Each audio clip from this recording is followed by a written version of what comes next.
बड़ा बेरहम है प्रोफेसर, जिसे हम अपने बेटे का दुश्मन समझ रहे थे,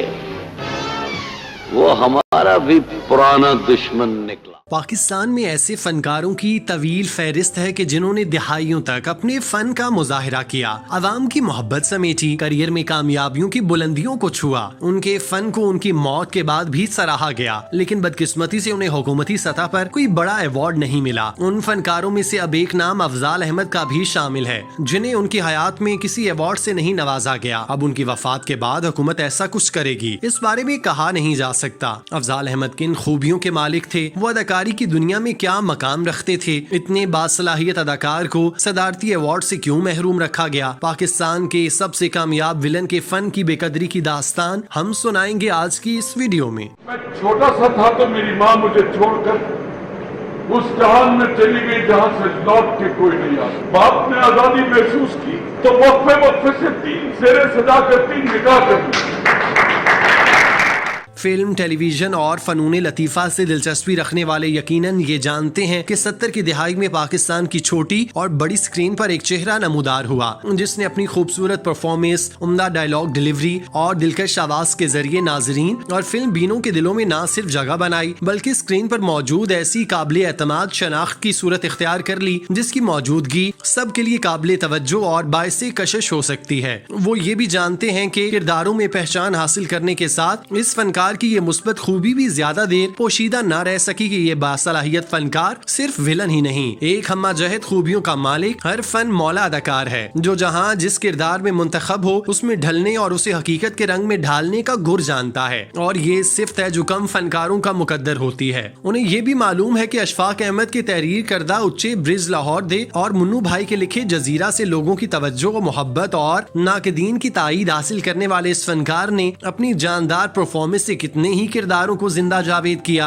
लोगों के जहनों में, उनकी यादाश्त में महफूज शानदार किरदार निगारी की ये फहरिस्त इस कदर तवील है कि उनकी याद दोहराते हुए मुतासिर कुन फनकारों की एक गैलरी सी खुलती दिखाई देती है। वो ये भी नहीं भूले कि बलोच तारीख के मशहूर किरदार चाकर आजम को असरे हाजिर में भी भरपूर तरीके से मुतारिफ करने वाला अदाकार कौन था, जिसकी सताइश के लिए बलोचिस्तान के मुमताज शायर अताश शाद ने कहा, चाकिर हमारे यहाँ एक ऐसा सिंबल है कि इसके किरदार की खराबियां और खूबियां होने के बावजूद आज भी कबायली निजाम की वो एक बड़ी शख्सियत है। इस तरह की किरदार जिसके साथ लोगों को एक अकीदत हो और उसकी परफॉर्मेंस के लिए जरूरी है कि इस मयार पर होकर लोग कहें कि ये चाकर आजम है। अशफाक अहमद के मुतारिफ करदा और उनकी लिखी हुई सीरीज एक खेल कारवां सिराय में 19-20 साल अदाकार को 50-55 साल किरदार अदा करने पर मुमताज नकाद और अदीब सफदर मीर ने यूं सराहा कि इस नौजवान ने इस सीरीज के इब्तदाई खेलों में अपनी काबिलियत साबित कर दी थी और इस किस्त के वो तमाम अदाकारों से आगे नजर आता है। ड्रामा सीरियल जजीरा के खालिक मुन्नू भाई उनके बारे में ये कहा करते थे कि इस सीरियल में उन्होंने जो कैरेक्टर किया वो एक मुश्किल कैरेक्टर था। मुझे मालूम है कि जब उन्हें ये दिया गया तो वो काफी परेशान हुए कि इसमें कोई खास बात नहीं, ये नॉर्मल कैरेक्टर है। मेरी नजर में सबसे मुश्किल एक नॉर्मल कैरेक्टर होता है, इसे अब नॉर्मली नॉर्मल बनाया होता है तो उसकी अदायगी का मरहला कितना मुश्किल होगा। उन्होंने इसको डिवेल्प किया।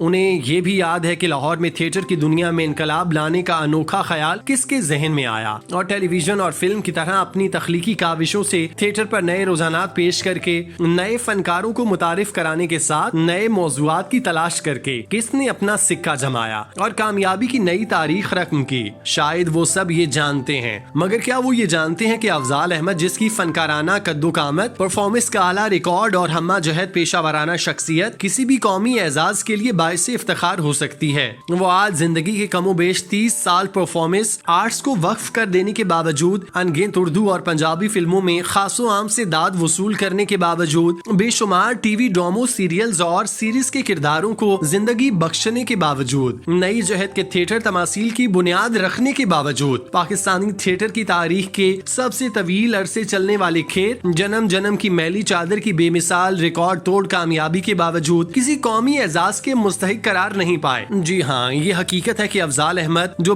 بذات خود اپنی فنی کامت اور تخلیقی صلاحیت منانے کے لیے یقیناً کسی تائید اور تصدیق کے محتاج نہیں، مگر یہ معاشرے اس کے فیصلہ سازوں کی ذمہ داری ہے کہ وہ اپنے اقدامات سے اپنی بصیرت اور بصارت ثابت کرنے کے لیے فنکار کی قدر و منزلت کا شعور رکھتے ہوں۔ نہیں معلوم اس کو تہبینی مجرمانہ غفلت اور ایک بلند پایا فنکار کی عظمت سے مسلسل چشم پوشی کی سزاوار کون ہے؟ وہ کون ہے جس کی آنکھیں افضال احمد کی فنکارانہ چمک اور جگمگاہٹ سے چندھائی نہیں؟ وہ کون ہے جو اداکاری کے معیار اور عوامی مقبولیت کے اقرار سے اس قدر بے خبر ہے؟ وہ کون ہے جس کی کسوٹی ایک تسلیم شدہ عظمت کو پرکھنے کی سطح تک آنے کی اہل نہ ہو سکی؟ یہ منظر کشی تصویر کا محض انفرادی رخ ہے جو بلا شبہ نہایت افسوسناک اور بجا طور پر عدم توجہی اور ناقدری کی شرمناک مثال ہے، مگر یہ سوالات اس قدر اور معنی خیز اور مزید تکلیف دے جاتے ہیں جب قومی اعزازات کے انعام یافتگان کی فہرست کو ٹٹولا جائے تو یہ حیرانی اور اس سے بڑھ کے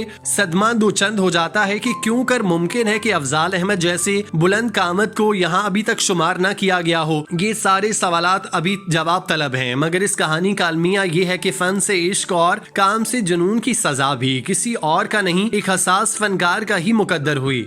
مدینۃ الاولیاء کے اندر اس دریا کے کنارے جو ہمارے قلعے کی دیواروں کو تھام تھام کر ہمیں سلام کرتا ہوا گزرتا تھا، بناؤ میں دودھ مان مغلیہ۔ آج افضال احمد قدرت کی آزمائش سے آزاد ہو کر اپنے خالق حقیقی سے جا ملے، مگر اس بات سے بھلا کیسے اختلاف ہو سکتا ہے کہ ہماری چھوٹی اور بڑی سکرین ہمیشہ اس کی دل نشیں آواز کی مقروض رہے گی، وہ آواز جو بے جان اور سادہ الفاظ میں زندگی بھر دیتی تھی، وہ آواز جس کا اتار چڑھاؤ منظر اور مکالمے کی معنویت کا حق ادا کر دیتا تھا، وہ آواز جس کا تاثر دیکھنے اور سننے والا اپنی سماعت کی سوغات تصور کرتا تھا، بلا شبہ محض معاشرے فن کی تنظیم اور ترویج سے ہی تشکیل پاتے ہیں۔ اگر academy of science motions pictures and arts India کے عظیم تخلیق کردہ رستیہ جیترے کو آسکر ایوارڈ کلکتہ میں ان کے ہسپتال میں پہنچا سکتی ہے تو پاکستان کے اس قابل فخر ورسٹائل اداکار کے لیے یہ اعزاز ان کے گھر تک لے جانے میں کیا امر ہو سکتا تھا؟ لیکن بدقسمتی سے اتنے بڑے فنکار کو ان کی خدمات کے عوض خراج تحسین پیش کرنے کے لیے کسی کے پاس وقت نہیں تھا، یا پھر کسی نے ان کے لیے وقت نکالنا مناسب نہیں سمجھا۔ یہ سطریں لکھتے ہوئے بھی اور اس کے تحریر کے قلم بند ہونے کے تمام تر دورانیے میں دل ماننے کو تیار نہیں کہ افضال احمد کی سطح کے فنکار کو کوئی صدارتی ایوارڈ نہ ملا ہو۔ نیٹ پر موجود ایوارڈ کی 20 سالہ فہرستوں میں صرف 2002 میں ایک نام افضال احمد درج ہے، مگر ان کے مقابل فیلڈ ظاہر نہیں کی اور اس نام میں سید بھی نہیں لکھا گیا، جبکہ روایتاً صدارتی ایوارڈ میں شناختی کارڈ پر درج نام شامل کیا جاتا ہے۔ تو ان کی ہمشیرہ نے ایک سے زائد بار اس بات کی تصدیق کی کہ یہ سچ ہے۔ ابھی تک افضال احمد صاحب کو کسی صدارتی ایوارڈ سے نہیں نوازا گیا۔ انہوں نے اصرار کرنے پر افضال احمد صاحب سے بھی اس بات کی اثر نو تائید کی۔ ان کی ہمشیرہ کے بقول اگر کوئی اعزاز ملا ہوتا تو وصول کرنے وہ ہی جاتی کہ آزمائشی مرحلے میں گزشتہ 2 دہائی سے اپنے بھائی کی وہی نگہبان ہیں۔ بظاہر یہ ایسی ناقابل یقین حقیقت دکھائی دیتی ہے کہ شاید افضال احمد کے ہم اثر ساتھی فنکار اور فلم و فن کے ناقدین بھی اس مغالطے کا شکار رہے کہ افضال احمد جیسا فنکار اس طویل عرصے میں کیوں کر اس سے محروم رہ سکتا ہے، وگرنہ ایسا سوچنا یکسر منطقی ہوگا کہ یقیناً اس درینہ حق تلفی پر کبھی چپ نہ رہتے۔ اگر ان کی قوت گویائی متاثر نہ ہوتی تو شاید وہ اپنے ساتھ ہونے والے مظالم کی داستان سناتے، آنسو بہاتے، میڈیا کے سامنے اپنی بے بسی کا رونا روتے، لیکن انہیں یہ سب کرنے کا موقع نہیں ملا۔ وہ ایک شو پیس کی طرح ایک طرف رکھ دیے گئے جس کو مڑ کر نہ کبھی پوچھا گیا، نہ ان کے بارے میں کسی نے سوچا۔ یہ سوچ کر روح ایک لمحے کے لیے کام جاتی ہے کہ یہ سلوک پاکستان کے کامیاب ترین ولن کے ساتھ کیا گیا۔ اگر افضال احمد جیسے بڑے نام اس سلوک کا شکار ہو سکتے ہیں تو باقی سب تو پدی اور پدی کا شوربہ ہیں۔ تم کیا جانو بیٹا، بے بسی کی آخری حد پر ہمارے گھر کا دروازہ